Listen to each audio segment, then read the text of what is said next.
All right, so defrosting. Defrosting is easy, it's tricky, and you're going to forget about it. I forget about it, and I've been doing this for years. So, what you should do is whenever you bring one out to feed the dogs, you should pull one out of the freezer. And I kind of said that backwards. So, if one is already defrosted, then once you feed the dogs, you pull another one out of the freezer. um, because you want to let it defrost just sitting out or sitting in the sink, sitting in a bowl, however you let meat defrost. That's what you do. We have a dish drying rack that I just set this on overnight or first thing in the morning.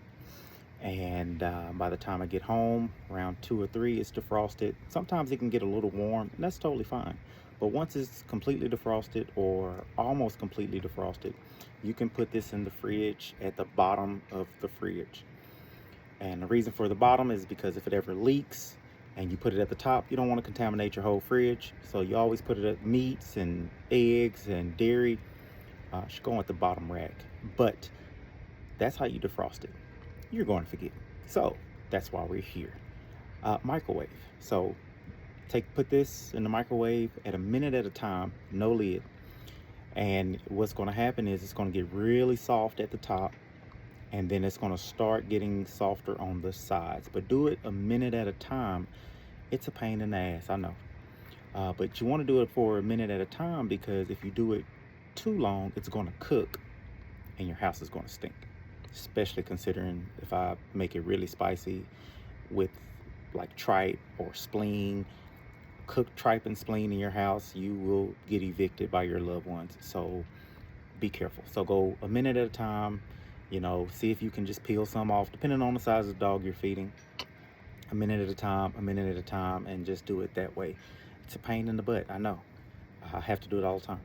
And so the easiest way is to, whenever you pull one out to feed a dog, just whenever you pull your container out of the refrigerator to feed, try to remember to pull one out of the freezer to defrost. And you can leave this in the fridge for days, because even if it does spoil or it becomes a little rancid, perfectly healthy for dogs. They love decaying meat. Don't really recommend it because those farts are, whew.